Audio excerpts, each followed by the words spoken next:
Good afternoon, everyone. Welcome to the NBA Election Protection webinar. We're going to take 2 minutes to ensure everyone can log in properly and see this and receive this information from beginning to end.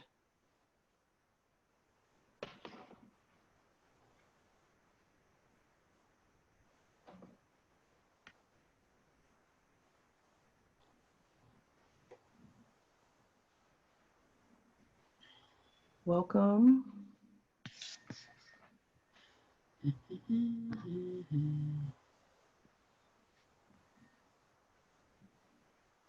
Welcome. It looks like we have 87 participants so far, which is great.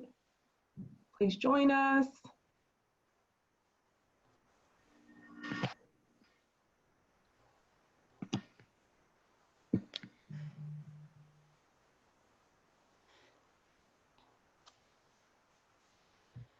Awesome. All right, it's 1:05 and we are going to begin. As I said earlier, welcome to the National Bar Association's Election Protection webinar. I am pleased and honored to introduce our 2020-2021 President, Madam President C.K. Hoffler. Over to you, ma'am. Well, good afternoon, everyone. Good afternoon to our NBA family. I am delighted that we are standing here today to offer this kind of a robust election protection webinar. We've reached out to our affiliate chapters, we've reached out to actually our sections, our divisions, but we are really counting on our affiliates to pump out the volume and pump up the volume. That just says by age, I'm talking about pump up the volume. But anyway, to put out the word about how important it is to have these election protection seminars. The reason why it's important is because we are facing unprecedented election suppression in this country. Systemic, systematic, serious, invasive, and intrusive into our communities. And it really is up to Black lawyers, African-American lawyers, and our partners, and people who are aligned with the need to erase election suppression to help move this election into democracy where we need to be, and not to take steps backwards. So it is just such a wonderful honor for me to lead this organization at this time. I know that we have a lot of affiliates that are participating. I know I can't help but do a shout out to our affiliates here in Atlanta, Gabois, Gate City Bar, and DeKalb Lawyers Association, because I know we have robust participation from Atlanta, as well as all of you throughout the country. So I'm not going to spend a lot of time talking because you need to hear from some of the experts that we have today.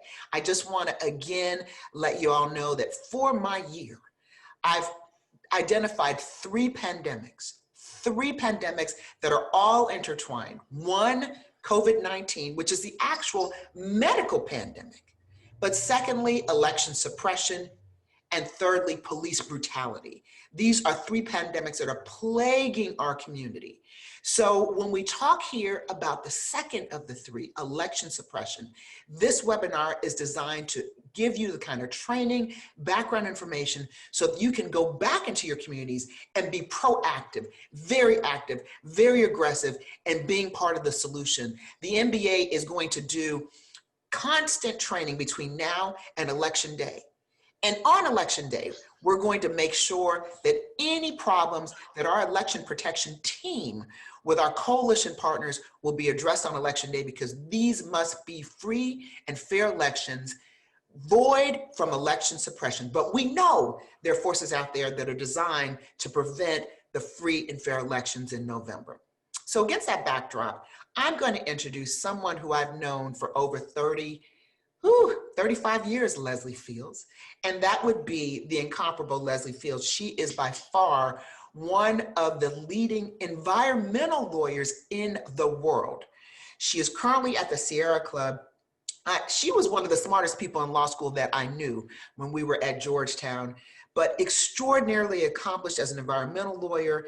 She has traveled the world, as I said, but what I remember most about Leslie Field was her work in the social justice area, not just as an environmental lawyer, not just as an environmental lawyer expert throughout the world, but also in the election protection field.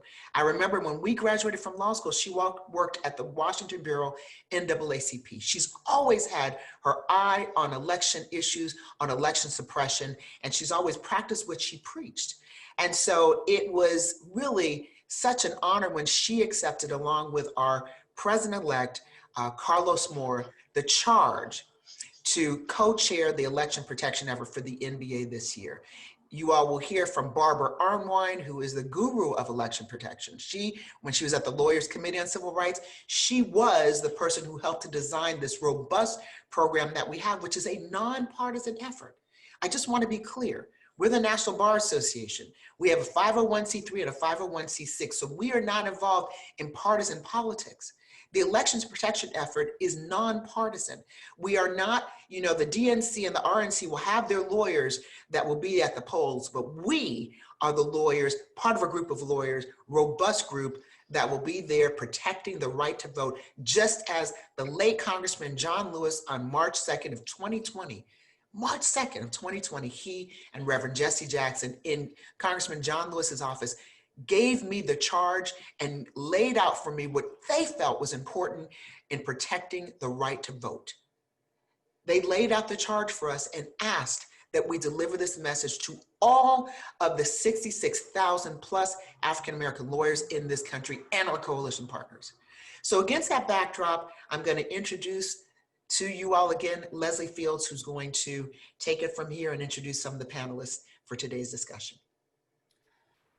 Good afternoon, everyone, and thank you, Madam President, and my dear law school classmate. And it's an honor to be the co-chair this year of the Election Protection Committee, the National Bar, with my esteemed co-chair, Carlos Moore, who is the president-elect of the National Bar. And so thank you all for joining us this afternoon. What will be one of other seminars and webinars on election protection, which is just a critical issue, as our Madam President has laid out this year in one of her 3 pillars. And so I just have the honor today of introducing the panelists. And we're going to hear from Tanya Clayhouse and Daryl Jones, the Voting Rights Project, who are formerly the Lawyers Committee for the Voting Rights Project. We're also going to hear from Marcia Johnson Blanco and senior analyst Chinna Baldwin from the Lawyers Committee for Civil Rights Under Law. And we're also going to hear from Alicia Hughes and again, Amanda Stewart and President Hoffler and Barbara Arnwine. And I just want to kick this off to say to the esteemed panelists, to thank them for their time and all their great work. They're helping us. Barbara Arnwine and Tanya Claymore are special advisors to this project this year and have, between them, decades of experience on voter protection and election protection. And Barbara Arnwine really doesn't need much of an introduction. She's the esteemed president and founder of the Transformative Justice Coalition and the former executive director of the Lawyers Committee for Civil Rights, which is when I met her many years ago, and she's been a mentor and great friend. And so I just want to say again, thank you all for joining us, and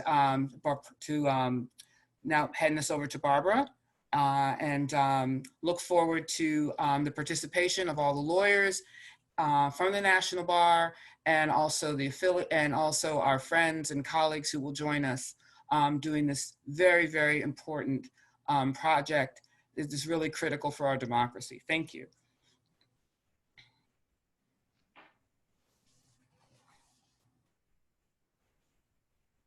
Barbara, you're on mute.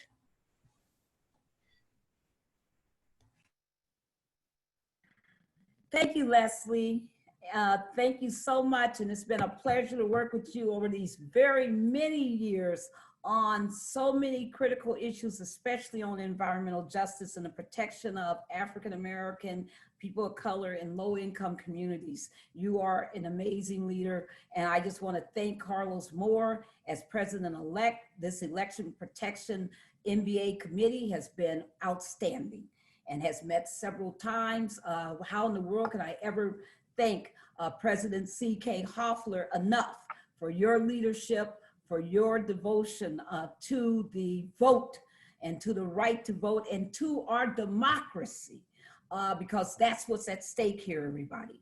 Since the inception of election protection, the National Bar Association has been at the forefront. If I can have the next slide, has been at the forefront of all of our efforts and has been leaders. I cannot begin to talk about the historic leaders of the National Bar who have gone into court and fought during the election season for people's rights, who have led this effort, because when it comes down to it, only lawyers, only those of us who are legally trained, our legal assistants, only us can stand in this particular moment in the gap between the right to vote and the denial of that right to vote. It is us. We have a unique skill that we have become bar certified to exercise, a unique position that we play in the legal system. And all of this fight about, do you have the proper ID? All of this fight about poll places being reduced or relocated at the last minute, or people being denied the right to vote even though they were in line. All of these issues are based on law. So everybody else, our friends who are accountants, our friends who are doctors, our friends who are in other professions can do many other things, but they can't go into court. They can do many other things, but they can't interpret the law. Only us. So it is imperative that as we start this voting season, that lawyers stand in the breach, that lawyers exercise our unique powers, our unique role, our unique skills. So what we're going to be doing this year is we have a very comprehensive NBA election protection program. You're going to hear more about it as we go through all the speakers, but we have some real hard work to do. We got to expand and make sure that in-person early voting happens, and it happens well.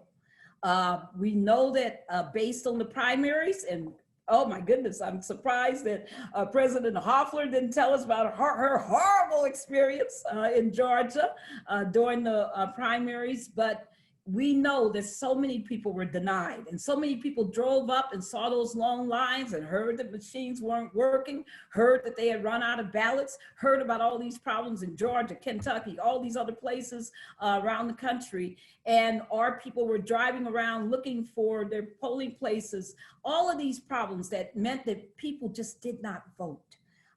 So we have to be conscious that one of our roles as election protection volunteers is to make sure that people are able to not only vote, but to have that ballot counted. So we want to make voter registration more accessible. Texas still doesn't have any online voting. You're one of 6 states that have no online voting, and that is so wrong. But what we do is we still make sure that people are being deputized as registers, and people are registering people, and people aren't being denied the right to vote for the wrong reasons. So it's imperative that we make sure people have their right photo ID and whatever else is required in your states, in the states that require those things. Keeping poll places safe and accessible. Oh my goodness. One of the horrors that President C.K. Hoffler told me about in Georgia was once they finally, after 5 hours, President Hoffler, after 5 hours, when they finally let people vote, they weren't cleaning the machines. These machines have to be cleaned. They have to be disinfected between voters. You have to make sure people have gloves, that they have stylists that they can touch the machines with, so that they are kept safe and not being made ill by voting. And some people were during the primaries. So we got to make sure those machines are being maintained correctly, that they're not miscalibrating when they're cleaned, and we got to make sure that they are clean and disinfected. We got to focus on voter education. Voters got to know how to do it right, how to complete their ballots right so that they're not disqualified. Guess what's happening around this country? 10% of vote by mail is being disqualified in some states. Why is it being disqualified? Because people are not filling out the ballots with the right colored ink. Why are they being disqualified? Because husband and wife are putting their ballots in the same envelope. Why are they being disqualified? Because people aren't mailing them on time, or they don't put the right postage on the envelope. Why are they being disqualified? Because people didn't sign at the right places, didn't use the security envelope, all of these things. So we got to educate the voters in advance. Make sure they know when early voting starts. Make sure they're able to be there. Make sure that they know what a drop box is and how to use it and where they are. All of this information. That's what the hotline does. That's what the election protection hotline is designed to do, is to help voters, to assist them in acquiring good information. But as lawyers, we got to be out there talking all the time. I am speaking to my church of 12,000 members. My pastor has given us, me and Reverend Thea Wilson, Attorney Wilson, the whole prayer Bible study on September the 15th. And we're going to be doing nothing but talking about how you vote in the state of Maryland. So that's what we could be doing all around this country. We have that ability to educate voters. And the most important thing is that we want to make sure that Black lawyers, African-American lawyers are at the forefront of voter protection, that we are out there protecting every lawyer and every person who's trying to vote, and that every Black lawyer who can is volunteering. We want to recruit at least 3,000 Black legal volunteers. With that said, I'm going to stop, because people know I can go on and on about this topic because it's integral to our heart. For future generations, we vote. For the future of this nation, we vote. For the world, we vote. Our not being part of the Paris Accord hurts the world. We vote because there is no other option if we want a better and fairer democracy in America. So thank you. I hope everybody will become part of this effort, that we will do everything we can to make sure every voter is able to exercise their voter options, that we are there for every voter who needs us, that NBA, that when people say election protection, they see the National Bar Association. That's what we got to have. Thank you so much. All right, so I would definitely appreciate those words from Barbara Unwine. We call her the mother of the election protection movement, and so we are so glad to have her as one of our distinguished panelists and as a senior advisor to the committee and our president, distinguished president, C.K. Hoffler. I'm Carlos Moore, and we're just happy to have been selected to co-chair this task force with the incomparable Leslie Fields out of Washington, D.C. And so there are many challenges that we face trying to have an election, protect an election during the midst of a COVID-19 pandemic. This is unprecedented. None of us have ever been in this position, but we are trying to make sure that the sacred right to vote is protected and that we can do so safely in the midst of this pandemic. So what are some of the hurdles or challenges that we're going to face come November 3rd? One thing that we know for certain is that, similar to what happened during the primaries, certain states will try to close, consolidate, or change polling places at the last moment. And so individuals could be confused about where to go cast their vote in person. And so hopefully we can get the word out and we can direct people through the lawyer volunteers that we are sure to sign up, how to go to the correct polling place if they choose to do so on November 3rd. What exactly they can put their zip code in, their address in online, and figure out the correct polling place, and we're going to assist them with that should they turn to us. Another challenge they have that we're going to have on November 3rd is, and even during the early voting process, is massive obstacles to voting by mail. And so we've all heard what's going on with the U.S. Postal Service lately. For some reason, mail sorting machines are being taken out of the post office across the country, and it seems to be by design. It could be happenstance, but for whatever reason, it's being done. We have to make sure that people know to get their ballots in timely, do it early if they need to arrive by a certain deadline. And so if you're going to mail your ballots in, you need to follow the law specifically. You need to get your stamps on there and do it early. And so we have to spread that word. In Mississippi and some of these southern states, they will try to arrest you for voter fraud if you don't do everything correctly. You have to dot every I and cross every T, or they will come after you. And so we're going to be informing the citizens of the law and making sure that every I is dotted, every T is crossed.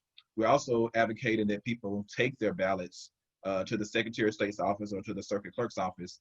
That's one way to assure that it gets there timely, because no matter how much you pay for a priority mail, I was telling a few of my colleagues last week, I was waiting on something by priority mail from the U.S. Postal Service.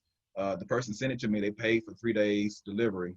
It got to me 11 days later, and they had paid their money for priority mail. So there was no priority with the priority mail. And so if that happens in a priority, can you imagine if you just put a simple first class stamp on a piece of mail or your ballot when it's going to get there? So if you're using first class mail, we're going to suggest that you mail it out 30 to 45 days in advance to get there timely. Otherwise, you need to just go to the Secretary of State's office or your Circuit Clerk's office or the similar office in your particular state and hand deliver your ballot if that's allowed by your state law. Of course, there are going to be in-person voter election day challenges. In the age of COVID, you have to try to maintain social distancing for health reasons, and that could become problematic, especially if like the primaries, the states continue to consolidate and change and close polling places. So you have lots of people trying to vote on one particular day. That is a recipe for disaster potentially. But thankfully, the NBA and others have stepped to the forefront. They are donating these arenas, so there should be plenty of space in some of the larger cities where you can vote safely while maintaining social distancing. We're going to make sure that there's enough PPP, personal protective equipment, PPE, so that individuals would not feel afraid while trying to vote. And so we appreciate all of the partners in those efforts that have stepped up to the plate. One other thing we're noticing, another challenge, is that the homeless, people that are homeless, people with disabilities, people that are transient or shut in due to COVID-19, they're going to have their own particular obstacles and hurdles to clear to get to vote, and we're going to try to assist them as best we can. In Mississippi and some of the other states, we're trying to look at making sure that it is clear to people if they have a temporary disability or a doctor's excuse that they're sick and cannot get to the polling that day, that they should be qualified to do the absentee ballot and do it timely. So we're going to make sure we get those words out to people. There's also the hurdle, obstacle, or challenge of individuals being fed the wrong information. There are people intentionally, there could be robocalls or things of the sort to suppress the vote. And so people need to really check where their source of information, to check the source of the information. If it's not the National Bar Association or one of our partners, coalition partners, I would not suggest you rely on it. It needs to be almost a blue check behind the source before you really rely on the information, because otherwise you could be misled by robocalls or otherwise.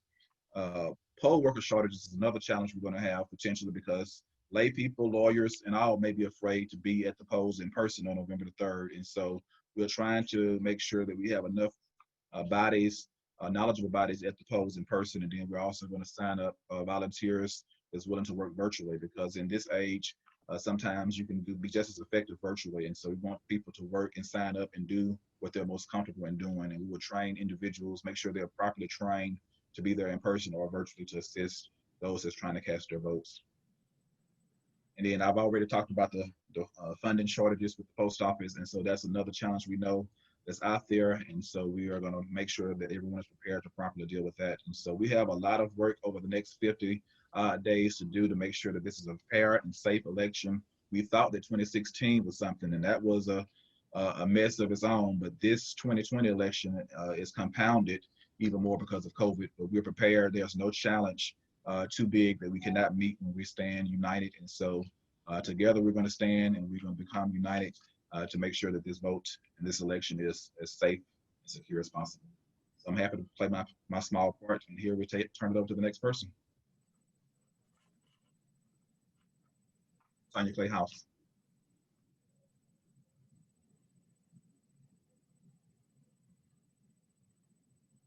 Where am I? Can you see?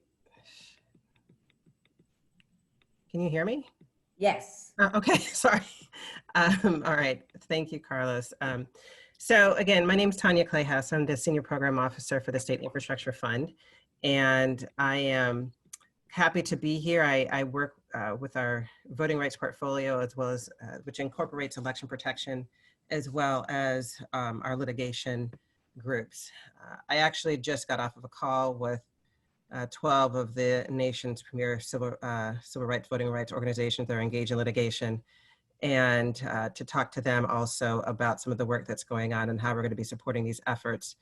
And so I wanted to definitely make sure that we are all coordinating, collaborating in all the work that's going on. And so I really appreciate the work of this group. Thank you to President Hoffler for continuing this work from the past bar year till now and making there a sense of continuity. And I do appreciate the efforts that have gone into this. And of course, you know, working with Barbara, I think we become two peas in a pod. And in fact, at one point I think we started wearing clothes the same time, or different clothes that looked alike when we were working together. So I know that we work closely together, and it's really great to be able to do this moving forward.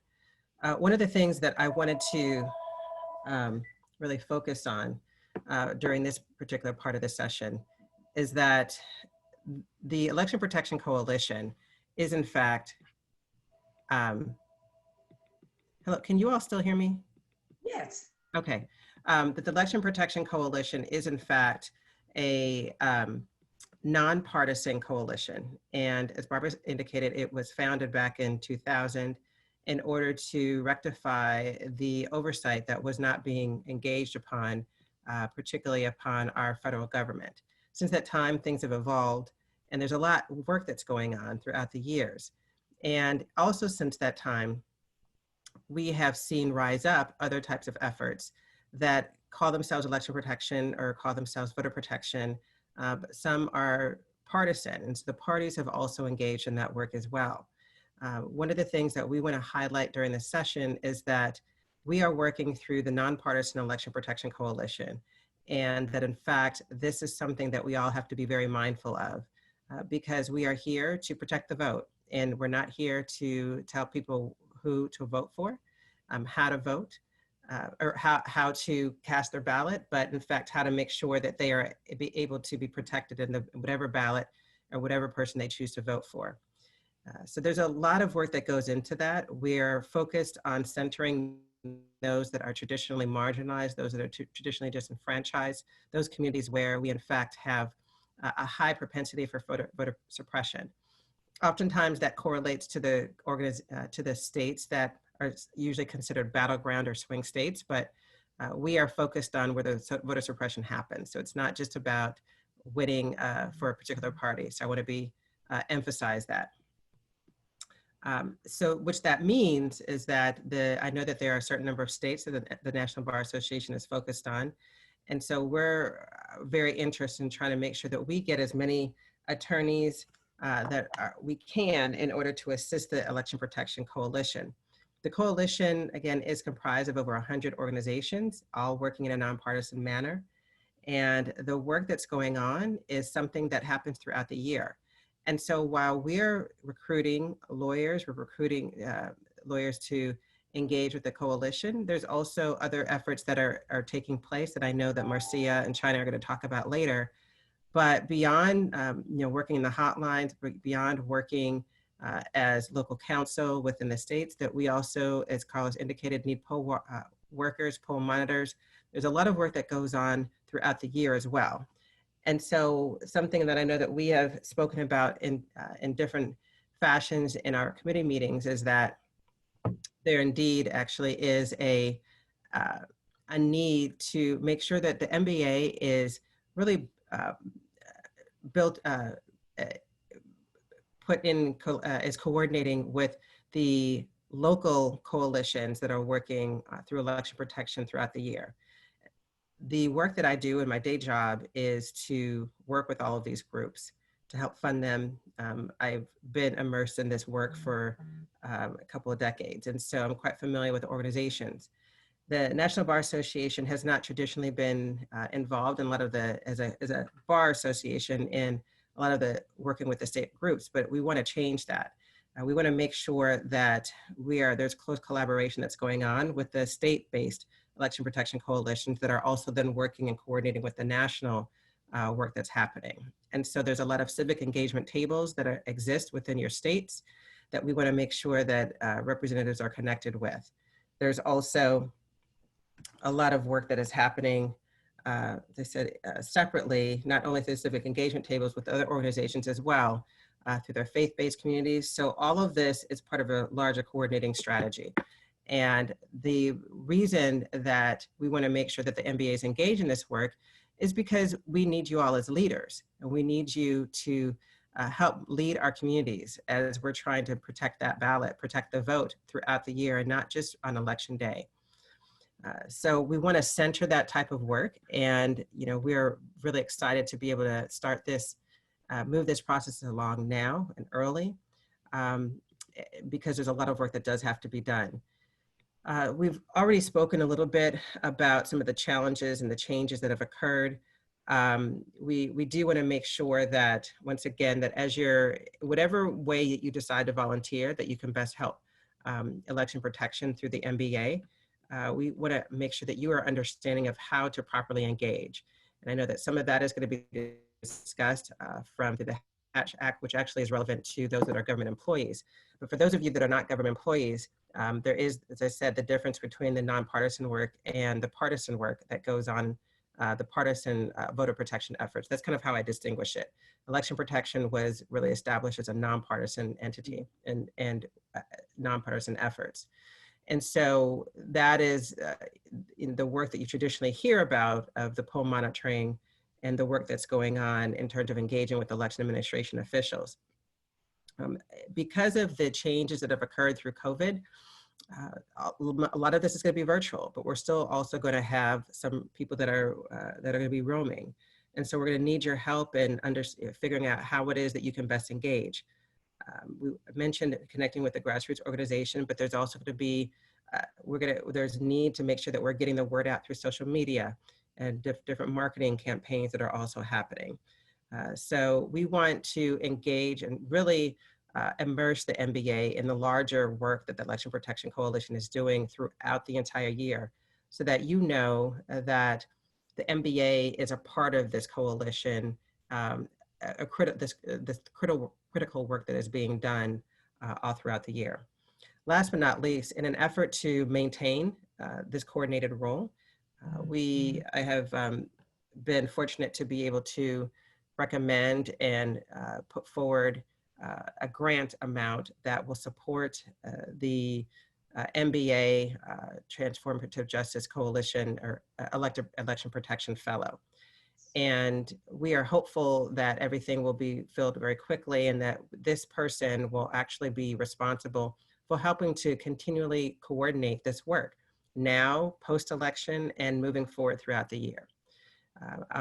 This is posted right now. If you have any recommendations, you're interested, please definitely apply. But I know that we are needing to have filled this yesterday, essentially, but the money is there, and I'm really excited and happy to be able to provide that through the State Infrastructure Fund. So with that, let me stop. I think I'm going to turn, I don't know if we were doing questions now or later, but I can turn this over to our next speaker. But once again, I thank you for your attention to this. I do hope you will consider volunteering the best way that you can. And because we need all of the help that we can get, because there's a lot happening. Oh, I'm sorry. One last thing I do want to mention. In distinguishing between the nonpartisan and the, as well as the partisan efforts, the reason that we're so, we want to emphasize this need so much is because we know that there are efforts at place right now in order to undermine election protection in particular, because it has been successful and because it is the civil rights groups, the voting rights groups, and the community groups all working together to protect all voters. We know that there are direct efforts at play right now to infiltrate organizations to undermine their C3 status or to undermine their nonpartisan status. So we are very committed to maintaining the nonpartisan efforts of this coalition and very want to make sure that you all understand the distinctions. So working with the campaigns is much different than working with the Election Protection Coalition. We are not suggesting you can't do different things, but there are ways in which we have to distinguish on how it is that work can be done in order to make sure that we are also following the rules by which we have to, as a nonpartisan Election Protection Coalition, with working with all the rest of the civil rights groups that you all are very familiar with. So with that, let me stop and turn it over to our next presenter. Thank you. If I could just very quickly, Tanya, just follow up on that. There was a question in the chat that addressed, can I do both? Can I do the election protection and can I do a partisan effort? Could you address that? Sure. No, I absolutely appreciate that question. The answer is yes. I've done it. I've done both. In fact, I did it even while working at the Lawyers Committee. But what you have to do is you have to separate the work that you are doing. It cannot be on, if you are, you cannot be doing it at the same time, is what I'm saying. So if you choose to do partisan efforts, you need to distinguish either the days in which you're going to do that, and it cannot be done simultaneously. You have to be very clear about who you're representing and how you are engaging in that work. And we need to make sure that any communication is not commingled in terms of the work that you are doing with the campaign versus what is going on with election protection. So be very clear about separating your time. Some have chosen to maybe do the nonpartisan election protection work part of the day, and then to do partisan work the second part of the day. We're not saying that you can't do that, but you want to make sure that, as I said, you have to separate your time and do not do it at the same time. You cannot be working on election protection, working the hotline at the same time, responding to partisan emails, working for the campaign while you're engaged with the Election Protection Coalition. That is in violation, and that's something that we want to make sure that we are committed to respecting in order to also protect the groups that are all working in the Election Protection Coalition. And Tanya, let me thank you so much because first of all, thank you so much for the Election Protection Fellow. We love it. We can't wait to have the fellow working, and that will be soon. But I do encourage, if people are out there are interested, you really need to get in touch with us ASAP. But on this partisan stuff, here's what has gotten us into trouble in the past, where we've had to correct people. Wearing buttons on top of your you have the right to vote election protection t-shirt, wearing partisan buttons saying vote for this person or that person, or calling yourself doing election protection and wearing a partisan shirt. That's right. Or having a partisan sticker on your briefcase that you're carrying around. All of this is problematic. I mean, all of that is partisan work. You can't do that. Or, collaborating, running between the election protection site and the partisan site. So because they'll have up, sometimes they have their tents and their people. You can't do that. All that coordination is illegal. We can only run our own separate independent process. So yes, people can do whatever, but you cannot be wearing your partisan materials and saying that you're doing election protection. I just have to put that out there because that's one of the #1 violations. It is, and I really appreciate you saying that because we've often had to tell people to move their computers. They have stickers on their computers. Right. You have a button, and it's a problem. So we've literally put t-shirts on top of people's suits and whatever to cover because we cannot have anything referenced. We've been doing this for a while. I've seen a lot of it. And let me just bring it home. We are absolutely positively not going to have anything that would enable anyone to challenge the status of the National Bar Association under any circumstances. It's not that kind of party. So we are not going to allow that to happen. And so that's why we're being this explicit. And let me just say one thing. I've got to thank Tanya Clayhouse again. It is the first time in the history of the National Bar Association that there has been this fellow position. And let me just go further. It's fully funded. as in paid for, as in that's it, nada, no money that we have to raise for it. And that is due to the extraordinary efforts of Tanya Clayhouse. So we salute you, Tanya.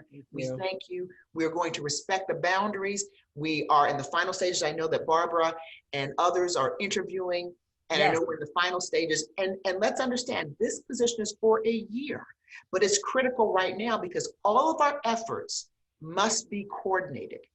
And that is going to be one of the central responsibilities of the fellow that's going to be coordinated with Transformative Justice Coalition, as well as the NBA. Tony Towns, who's the president of the Washington Bar Association, will be the person for the NBA who will be working with Barbara Unwind, coordinating the work. And of course, it'll be all within the context of the election protection effort. And the good news is that even though it's for 1 year, and you heard Tanya say, thereafter also. So we are looking to build an institute that's going to be positive, strong, future infrastructure for our work. We'll be doing this all year long, and we'll have training set up, regularized, all of these things. And so I just want people to understand that this is an incredibly wonderful opportunity, and we're delighted, can't wait to get to keep moving it forward. Thank you, Tanya. Very welcome. So the next speaker. Well, this is, can you all hear me? Yes. Hello. Excellent. I'm Alicia Hughes, former member of the Alexandria City Council, privileged to be working with the association. And I am talking today about the Hatch Act. And the Hatch Act, and I'm making sure everyone can see me, right? So the Hatch Act is codification in 5 CFR 734. And if we could just drop everything down on this slide, because I'll just talk through all of it. And what it essentially does is it covers any government employee, be it the state level, the local level, or the federal level. And I gave you the code for the Code of Federal Regulations. And what it essentially does is it manages or gives you rules and regulations, your guidelines for permitted activities and unpermitted activities. And I would venture to tell you, this is a highly contested election. Tensions are running high. And in times such as these, just to piggyback off of what President Hoffler has said, Barbara has said, and Tanya has said, when emotions run high and we've got lawyers are functioning on all sides. The one thing we know how to do is we can contest things. And we know how to throw up a law and say someone has violated it. And what does that do but jeopardize the important work that folks are doing? I'm going to give you the quick and skinny, and this is from a person who has actually had to contest the Hatch Act or dealt with a contest under the Hatch Act when running as a candidate and actually had to beat it and deal with the office of special counsel. So I can tell you firsthand that things actually come up. What you can do as a government employee is you can participate in political campaigns. You can be a campaign manager. You can be a campaign consultant. You can read people to vote. You can attend political rallies and meetings, Black Lives Matter meetings, Democrat committee meetings, Republican committee meetings. You're welcome to do those things. If there's a candidate that you like, you're more than welcome to volunteer at the candidate's campaign. You can express your opinions on issues. You can even assist in voter registration drives. But let's talk about what we can't do. We cannot be a candidate for partisan office. We've gotten past that point right now because the candidates for the most part have been chosen and folks are qualified running in their primaries and general election. You can run as an independent, but you cannot run as a government employee as a Republican or a Democrat. You cannot engage in political activity while you're working. Unfortunately, common sense is not something for many people that's actually common. What does that mean? Let's not wear our Biden, Harris, Trump t-shirts to the office. Let us not open up these government email accounts and decide that we're going to send a flyer inviting you to a campaign fundraiser. Let's make sure we're not doing that. And Barbara has spoken about these buttons. Let's not put buttons on our jacket for Biden and Harris or President Trump and go into a government building and decide we're doing government work and coming out and greeting constituents and taxpayers. We can't do those things. We can't use government email. We can't use government envelopes and letterhead and send out partisan information. Those are things that are strictly prohibited. And here's a biggie. Let's not ask our friends to support fundraisers from our offices. That's definitely a prohibition of the Hatch Act. If we're putting all of these things on a slide for you to see, I want to invite the conviction. Everything that I have mentioned as something that is a prohibition is something that has actually been done. A former congressional staffer, and I would venture to tell you, when looking at folks working on their bosses' campaigns, people have taken leaves of absence from the office so that they would be able to actually work on partisan campaigns. So what we have to do is err on the side of caution. And let's deal with the legal standard of the appearance of impropriety. We're going to go past what we can do and what we can't do and call into question whether I'm in violation of the Hatch Act. I'll give you something that comes to mind most recently. Our president, our sitting president, decided that he was going to make speeches from the White House successive nomination for president. As the president of the United States, he's exempted from the Hatch Act. However, he has a number of people working on his staff and their activities to support him when he was in the midst of wanting to give that speech or do the activities that he's wanting to engage in from the White House. Those people's activities are actually called into question under the Hatch Act. So we want to make sure that we're extraordinarily careful. One thing I'll go off the grid on before we get to my next slide, and it's just gonna be actually, let's just advance to the next slide because I'm not saying anything new, Kyle. It gives you, we got 2 slides on the Hatch Act here, and it tells you what you can do and what you can't do. I want people to pay, especially if you are a government lawyer or working for any government, state, local, or federal, please refer to our webinar. We're gonna make sure that this is posted on our website. And if you have questions, the most important thing you can do is ask. There is an Office of Special Counsel Hatch Act unit, and we've given you the website or the email address for that unit. You, as a government employee, are able to actually send an email and request an advisory opinion if you have any questions. Go to the people that can answer those questions.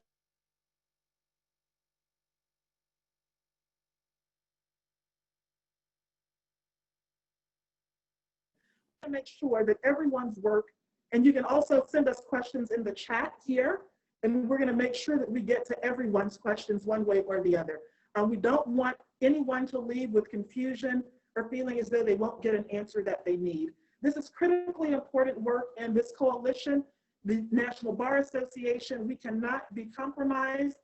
If you decide that you're supporting someone and someone says, well, you endorsed my campaign, you're unable, if you work for a nonprofit organization or for the federal or any government, to do it in your official capacity. It must be done in an individual capacity. These are the types of things that you have to know.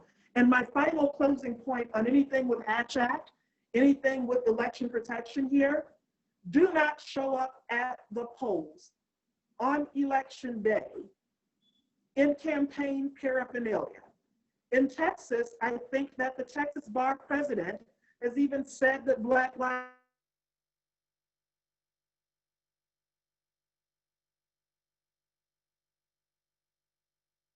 disqualify voters at the polls.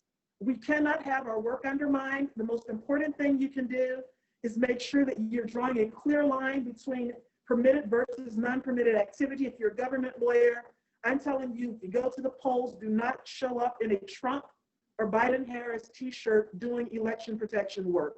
That cannot go. That will create a problem. It violates all types of laws. And I think that we even have issues with some voters showing up that way. So we have to be very careful about what we're doing, because this is an election that is too important for us not to do the right things. We must dot every I, cross every T, and that concludes my part of this presentation. Thank you. And please make sure that you send us any questions that you've got. We'll do our very best. And I'm going to turn this over to the Lawyer Committee for Civil Rights Under Law. We have Marcia Johnson Blanco and China Baldwin. Hello, good afternoon, everyone. Thank you so much for having me today. It'll just be me, Marcia Johnson Blanco. I co-direct the Voting Rights Project of the Lawyers Committee for Civil Rights Under Law. and have worked with Barbara and Tanya on election protection since 2004. And I just want to reiterate that the National Bar Association has been a stalwart partner with election protection from the very beginning. In fact, my first meeting on election protection was with an affiliate chapter in Miami, Florida. So I really look forward to this partnership and working with you again on the program this go around where the volunteers are greatly needed. Um, so some comment on the landscape we are in and why you're needed. We are now in an unprecedented healthcare pandemic, and that means we are having an unprecedented election cycle. And states are deciding whether they will provide mainly voting in person, mainly vote by mail, or a combination of the two. And what we saw during the past primaries is that many voters are not very familiar with voting by mail, and unfortunately, our infrastructure isn't set up to really facilitate robust vote by mail. I actually had a meeting with someone who works for a publishing company earlier today, and she was talking about just getting her letter in the mail that her vote by mail ballot that she sent in before the deadline did not arrive on time and was not counted. And this is something that we're likely to confront during the November elections. And so we really want to make sure that we are providing the education and support to voters about how to vote by mail, that we're working with the election protection infrastructure to advocate for drop boxes and safe and secure in-person voting options so that voters have a lot of options available to make sure that they can cast a ballot and have that ballot count. And of course, the fate or the status of the Postal Service has been very much in the news of late. And you're aware that it is underfunded and also is been subject to some cutbacks, which we're being told are going to be postponed during the election cycle. But it is something that we're definitely have to be concerned about during this election cycle. Can I have the next slide, please? So one of the things that we're also confronting as jurisdictions respond to the COVID epidemic is the consolidation of polling places.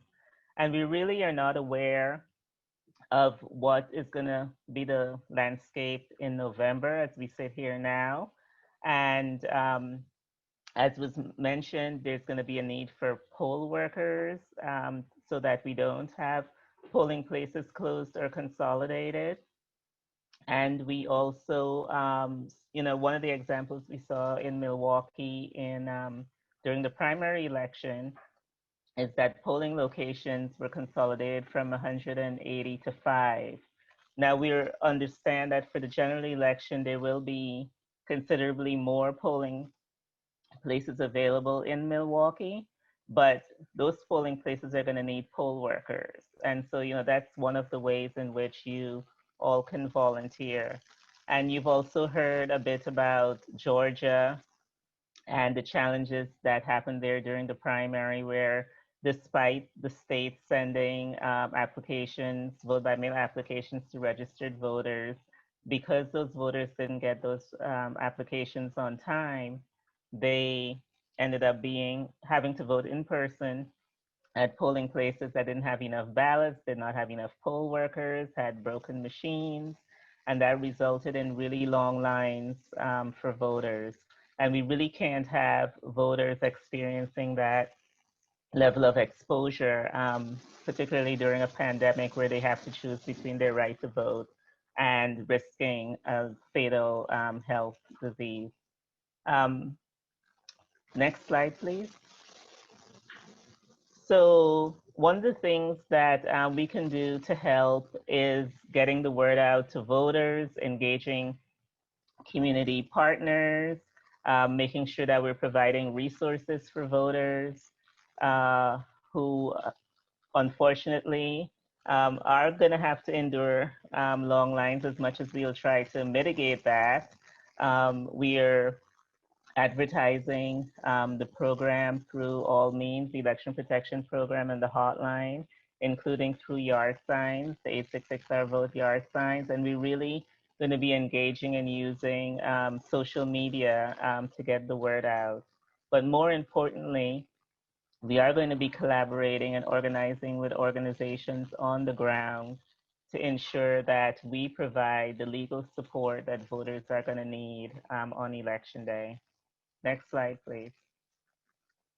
So how can you help? Here's the specifics. First, the 866 Our Vote hotline has gone virtual. And what that means is that you can be a hotline volunteer from your home. And as part of that, we need what we call election protection hotline captains. These are people who have volunteered for several shifts and can provide support to new volunteers about how to access the resources and how to use the technology. And because we are now online, our volunteers need much more support, which means that we need many more captains. And right now, you can volunteer and get in the pipeline to be a captain because the hotline is currently answering calls live as we speak from 9 a.m. to 9 p.m.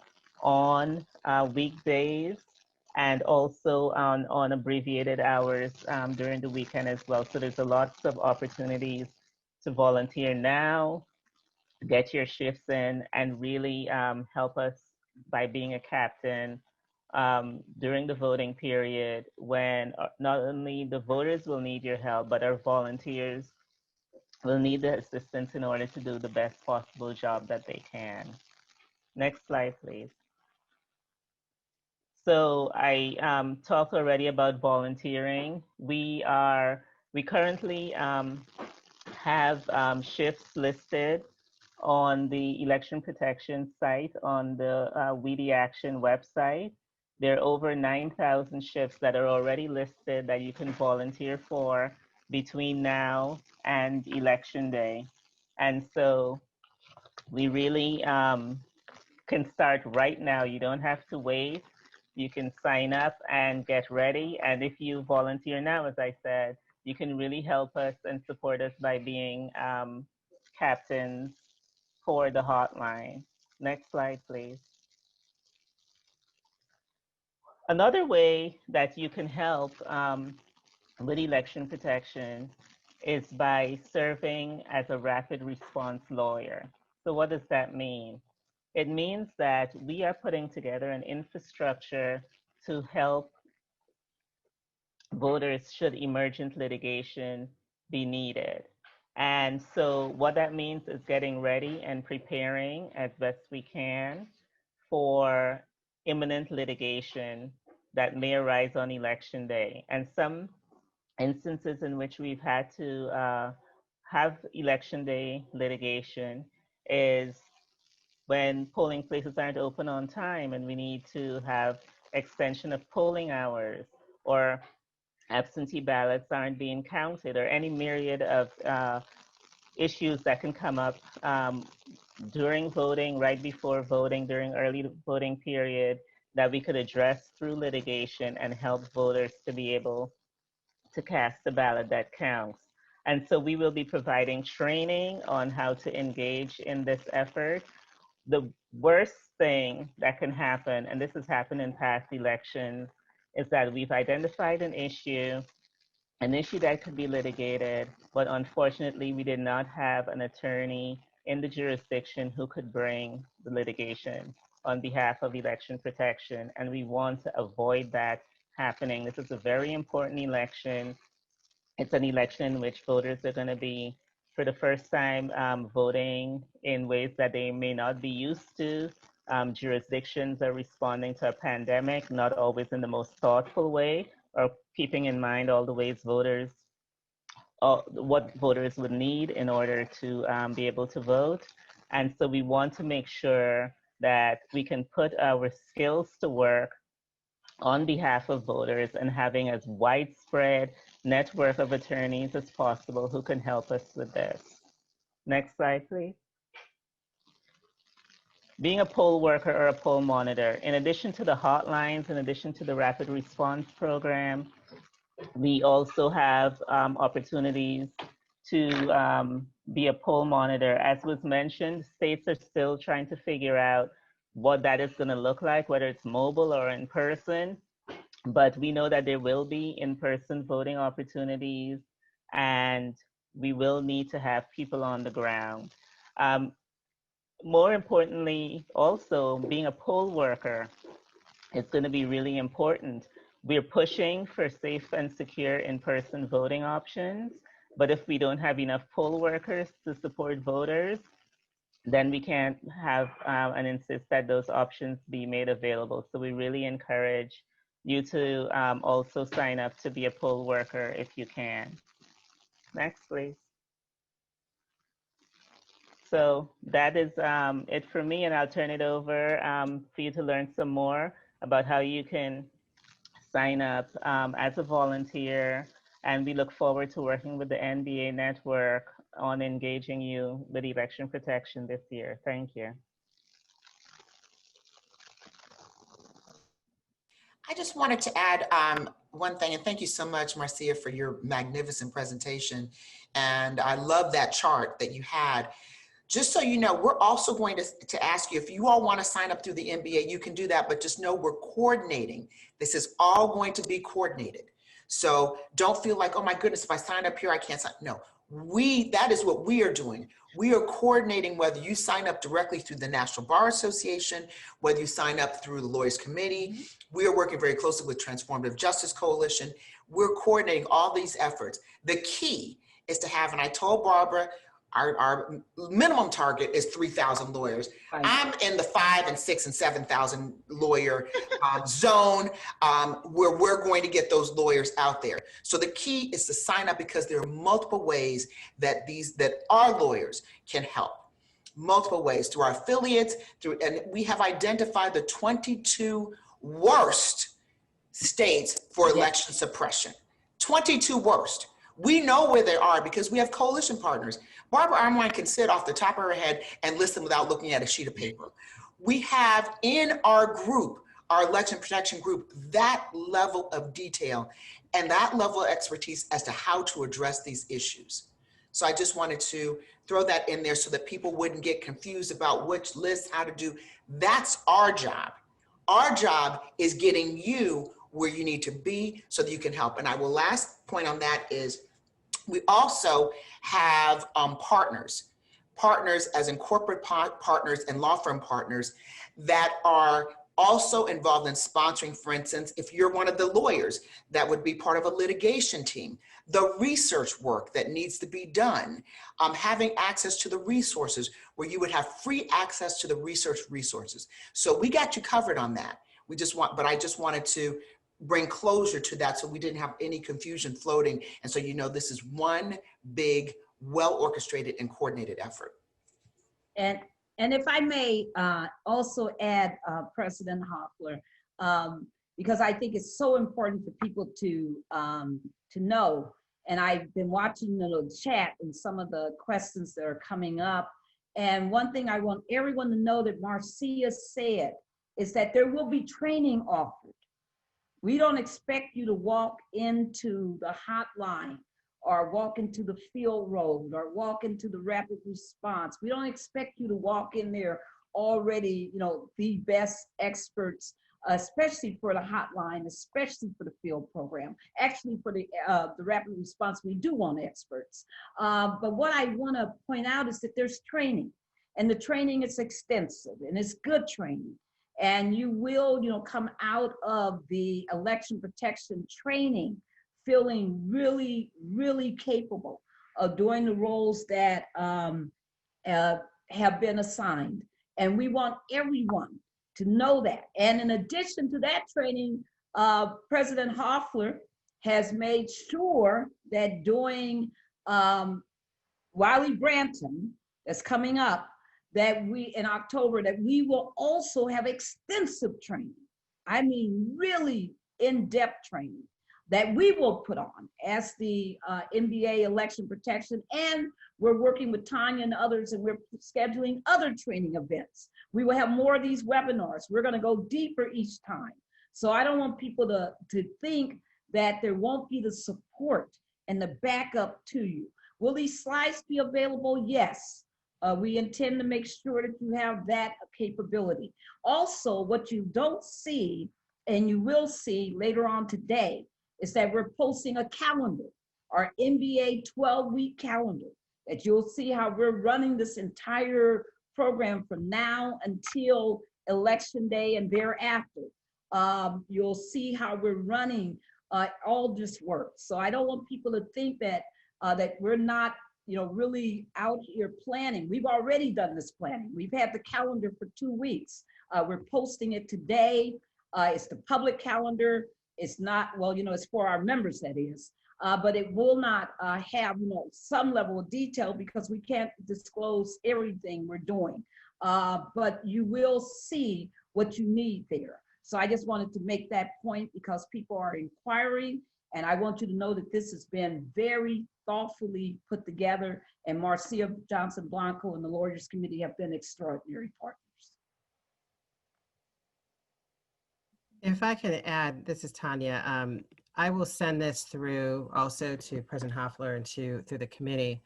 Yeah. We recently hosted a webinar that went over the C3, C4 Yeah. ethical requirements, and it was we had over 200. Actually, I don't know. There was a lot of participants, and it was for all of our grantees, as well as even non-grantees. It was for everybody.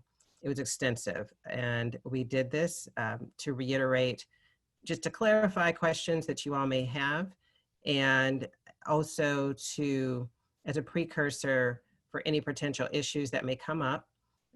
And I can't be even more clear about this, that we know that we are being targeted. We are already dealing with that, and which is we have some groups, and we know that there are efforts at place right now to insert people into organizations to undermine what they're doing. So I will send there's a recording of the webinar. People can view it at their leisure. If you want additional information, just to understand the distinctions, but I wanted to make sure I said that, and I will send that through the committee to get that around to everybody should they want to view it. Thank you. All right. So I think we're now at the part where we talk about next steps and how to sign up to volunteer. So this can be a bit interactive, or you can just go along, and we're grateful to the NBA staff. I'd be remiss if we did not say that. Wanda, Kyle, Maurice, and everyone on staff for all of the great assistance that's enabling us to do what it is that we're doing. So you can do one of two things. And Kyle, if you would go to www.nationalbar.org, if you could click on that link for us, that would be helpful. And I am going to walk through the site with you. And once you click on that, if you scroll down to the section on the NBA website that says election protection, you would be able, if you click on that, it will take you to our NBA election protection webpage. And I see Barbara on my screen. I'm wondering, Kyle, the NBA, okay, here we are. Great. So now, we're on the NBA site. If we scroll down, where you see election protection, let's click on that link. When you click on that link, what it's going to take you to is NBAelectionprotection.com. And we're privileged to have President Hoffler's 10 points that she wants everyone to remember will open things up.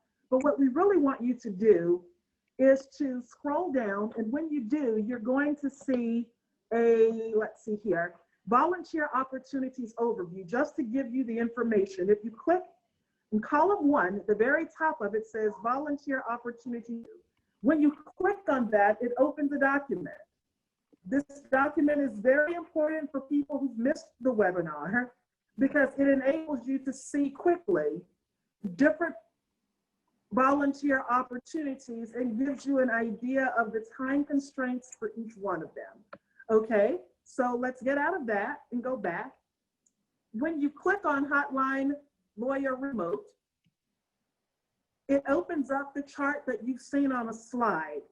And if you are able, or what you can do is you can scroll down to the bottom and you can sign up under How to Volunteer. This gives you a capsule summary. So you will see the code of conduct that you must agree to. You can click on that. So you've got that option.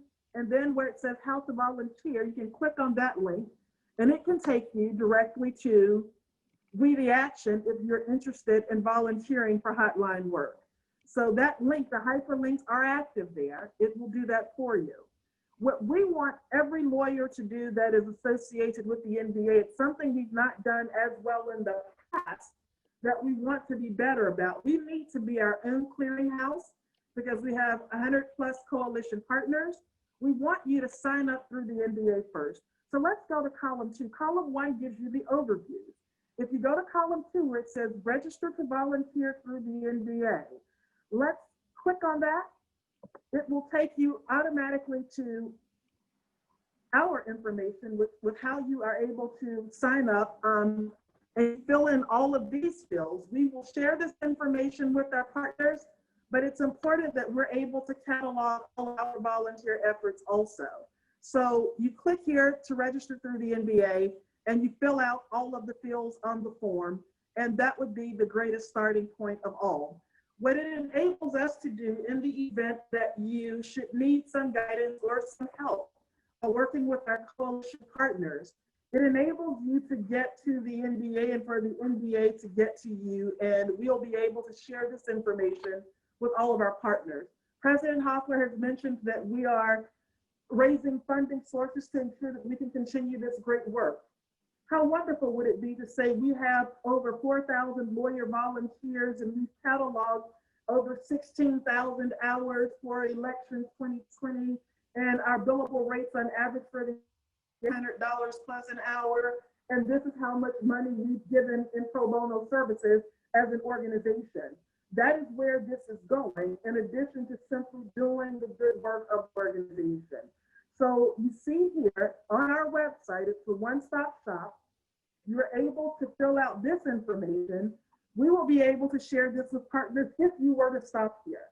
However, if you wanted to go a step further, let's go over to that third column that we have here with connect with our partners directly. And you can access We the Action for hotline work. If you click on the blue hyperlink, let's click on that. It takes you to their form. And you fill out that information.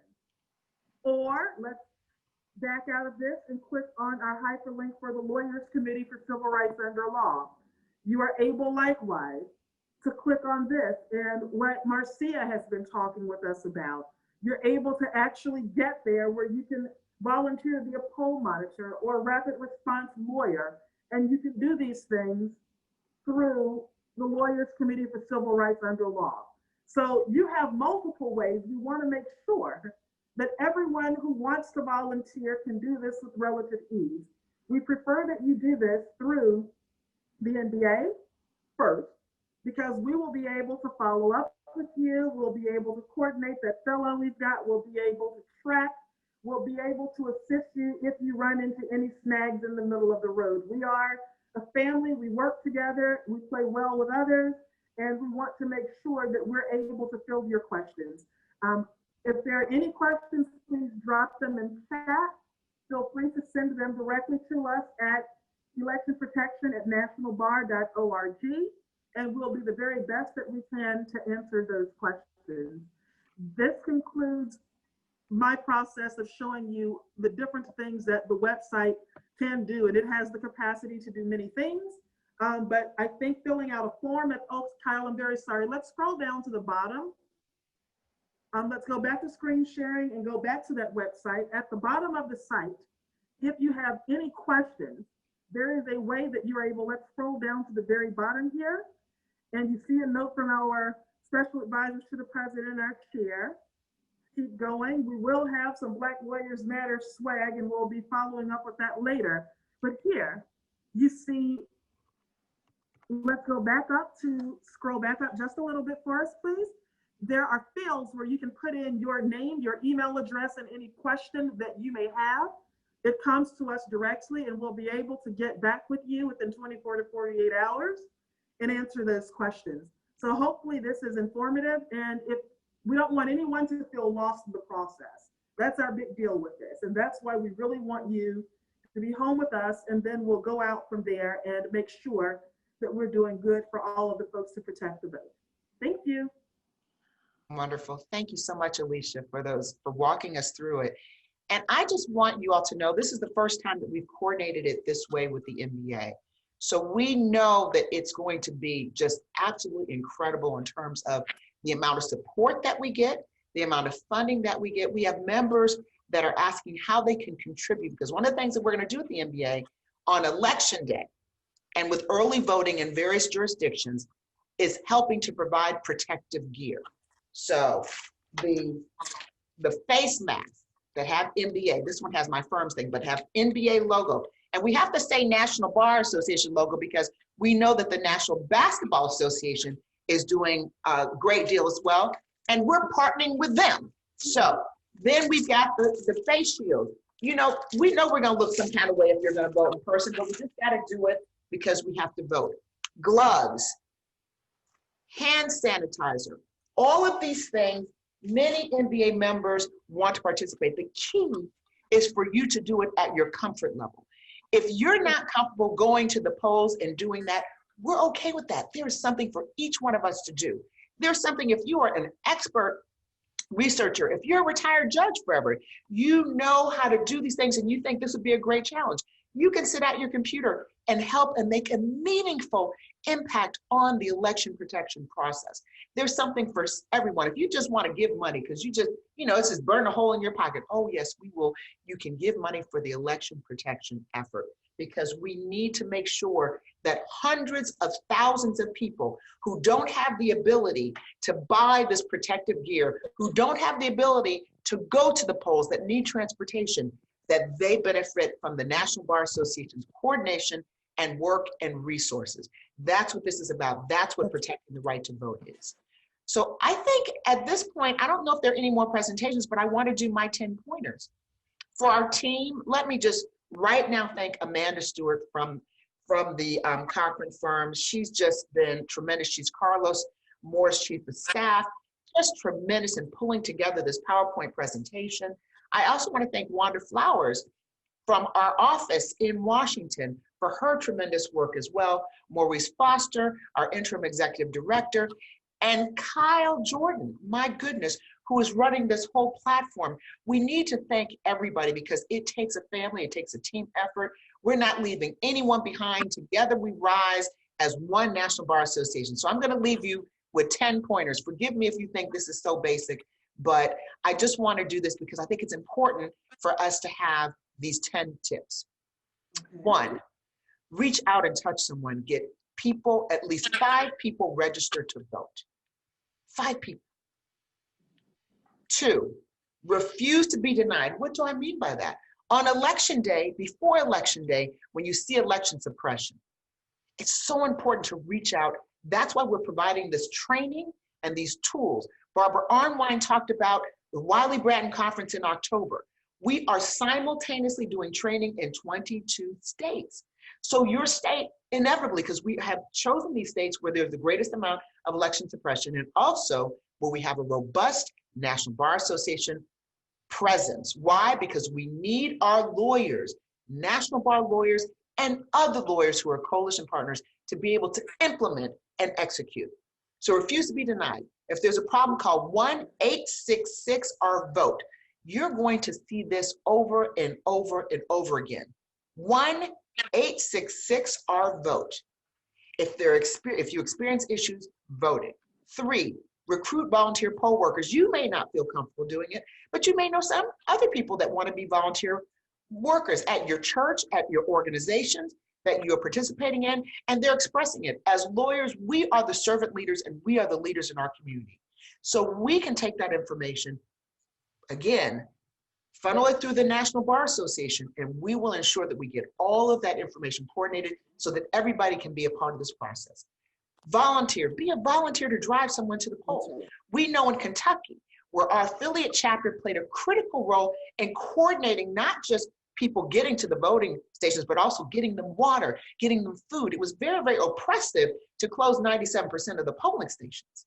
So our national bar lawyers were the ones that play a critical role in Kentucky during the primaries. We know that in Georgia, my goodness, was that election suppression. 10-minute process took almost 5 hours for me. I don't want to spend your time talking about it because we have a number of Georgia lawyers on this call. You know what you experienced. We cannot replicate that in November. Protecting the right to vote. Everybody's vote should count. 5, protect yourself. Can we go to 5? Protect yourself at the polls. Wear the mask, wear the gloves, wear the protective gear. You know, we're not trying to be body beautiful, right? And I hate to say that, but we're just trying to vote. Have your hand sanitizer, do social distancing, bring snacks, water, bring lawn chairs. Okay, you may feel you look some kind of way, but if you're gonna be standing in line with social distance, your legs might start hurting. So just bring some lawn chairs, an umbrella, be prepared. Number 6, register with the NBA election protection effort. We went through that and how you can do that. So please do that and understand we are coordinating all of this. You register through us, we'll coordinate the participation, whether you are part of a trial team, part of other research, other ways of being an election protection lawyer, we will coordinate that through the National Bar Association. 7, have a voting plan. Do you all know that almost every day of the week, Barbara Arnwine and the chairman of her board of directors, Daryl Jones, they speak on the radio, on national radio, about having a voting plan. Vote your plan and have a plan.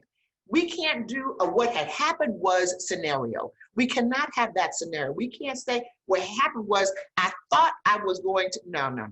Not this election, not any election, but definitely not this election. Because if you go into the what had happened was, what had happened is your vote won't count. So we want to make sure that we push that message out as lawyers. People look up to lawyers. They look up to us. They look up to Black lawyers in our community and everywhere, especially when it comes to election protection. We're known for doing that. So get out the word to your communities, to your faith leaders, through your churches and your organization, the links, the girlfriends, Omega Psi Phi Delta, AKAs, all the, what's called the organizations. I didn't mention the Kappas, Carlos, no offense, but I'm mentioning all I was going to mention of the Divine Nine. Yeah. Get whatever organization that you are a part of, please get the information out because as lawyers, we're servant leaders. Okay, so voting options. 8, find out your voting options. You've heard almost every single panelist talk about the options. Our president-elect, Carlos Moore, co-chairing this effort with Leslie Fields, doing a phenomenal job, the two of them, along with our Barbara Arnwine, Tanya Clayhouse, everyone, Alicia Hughes on this call, just phenomenal. They talked about multiple options.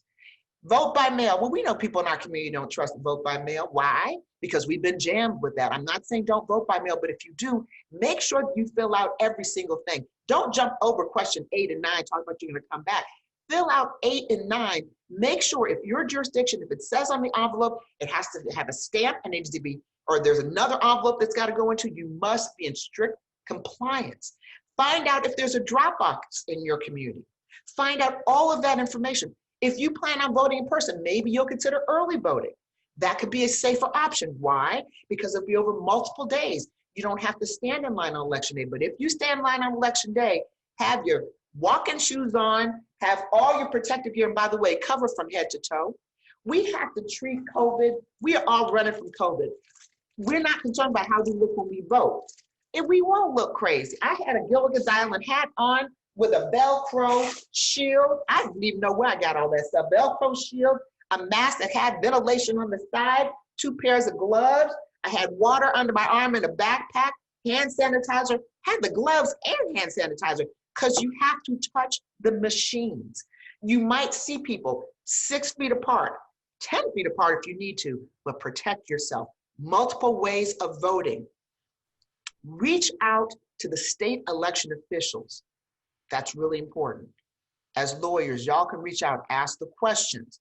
You will find out information. And by the way, there's a website where you can get all that information. Barbara, I've forgotten the website. You know, the website where you can get the information on the election officials. Do you have that handy? And we'll email Yes, that to you. you can get, you know, for your county officials also, but your national NCSL, National Conference of State Legislators, is one of your best websites for all this information. You can also find information at Ballotpedia. You can find a lot of this good information at Vote 411. So there's a lot of good sources for this information. Plus, I just go to the web all the time and I put in Prince George's County Board of Elections. It just comes straight up. I put in, you know, Board of Elections for the state of Maryland. It just comes up. So you can search and get that. Yes, absolutely. Okay, and we're giving you reliable sources. We don't want you to go to humma to the .com vote if you can. No, we want reliable sources. I don't know why I came up with humma, but you all know what I'm talking about. So finally, visit vote.org to check your voter status. There have been millions of people purged, and you could be among them. You don't need to check on election day. You need to check now. You need to check a month before, because if you have been purged, you are going to have to register. Now, we understand that the number of people who are homeless the numbers are increasing. Why? Because we now know that the evictions are happening. By the way, National Bar has teamed up with our partners, law firms who have robust pro bono practices. We are furnishing our lawyers as well to help with the eviction issues. As Barbara Arnwine in our seminar, she had a magnificent seminar last night, talked about, in some jurisdictions, even if you become homeless, you can still vote, and there's a way of doing that. We, as the purveyors of justice, must educate our communities. We've got to get rid of the disinformation campaigns. How do you do that? Organizations, religious groups, all of the way that we have traditionally and routinely communicated with our communities. Remember, we are the purveyors of justice. We, unlike every other profession, as lawyers, we can get into court.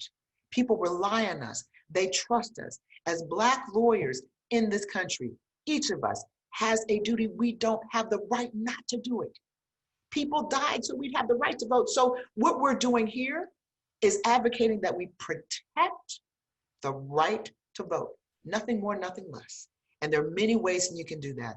So those are the 10 voting tips. You're going to see it on the website. In fact, please forgive me. I'm asking for your forgiveness now. You're going to be inundated with these 10 tips. If you do 5, we're delighted. If you do 2, if you do all 10, magnificent.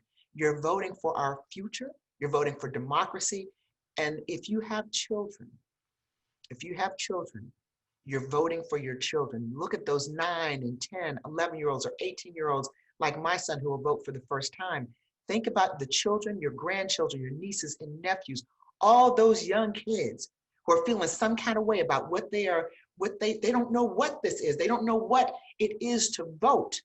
We as lawyers can educate them in their language, talk to them about the importance of protecting the right to vote, because they are our future. So right here and now, National Bar, we have our charge.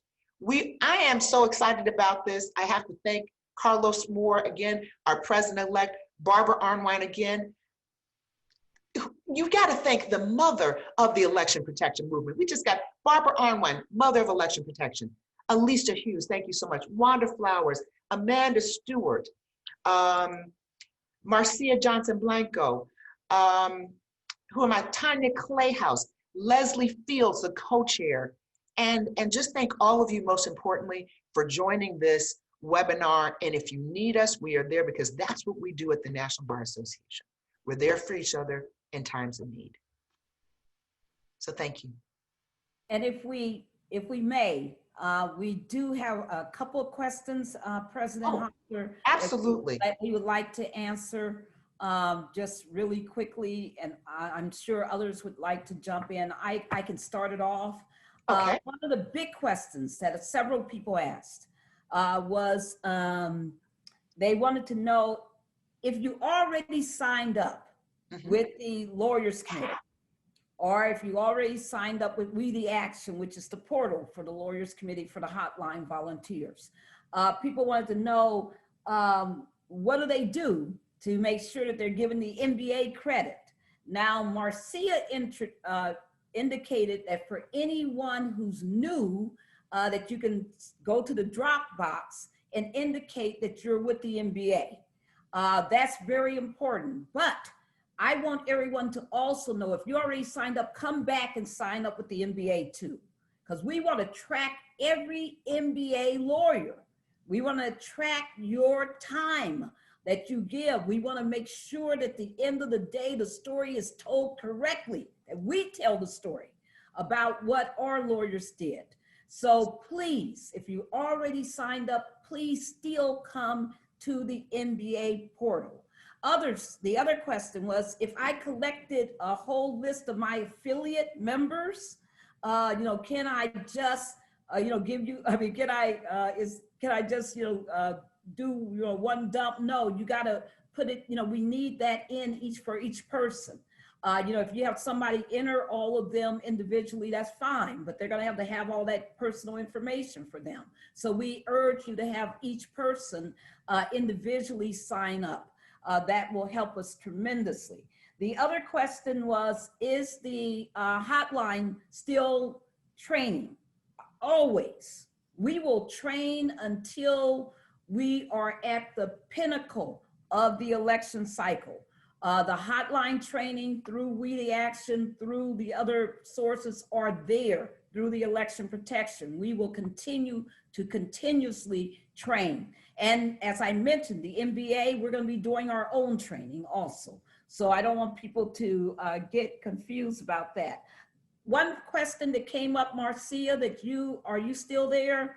That people wanted to know is if they want to travel, if they're traveling attorneys who are in like a jurisdiction where they don't think there's, a lot of need or problems in that jurisdiction, and they want to travel to where we need lawyers like Alabama, et cetera. How do they do that? That was one question. And I know that there are traveling lawyers. I know, and Marcia could probably talk more about that. The last question that someone asked was about the church presentation that I'm doing with Attorney Reverend Thea Wilson from my church, First Baptist Church of Glen Arden. We are, in fact, I will make that available. People want to know, could they see it, get a good outline of it? Absolutely. Also, you want to go to votingrightsalliance.org, votingrightsalliance.org, and you will see at that website not only the voting plan that we've been talking about, but you also will see some videos that have been done by people on 10 ways to vote in their states. And you want to be able to do that too. So we want to have our members creating videos. So we'll talk to you more about that. But I wanted to make sure to answer those questions right up. And we're really excited. I can't wait to get this done, and for us to really, at the end of this voting cycle, know that we helped so many people to be able to vote who otherwise would not have been able to. Absolutely. So I just want to make sure that the issue of if you sign up with the National Bar, is it just the National Bar? It's a National Bar. We will coordinate with our partners. Please understand that.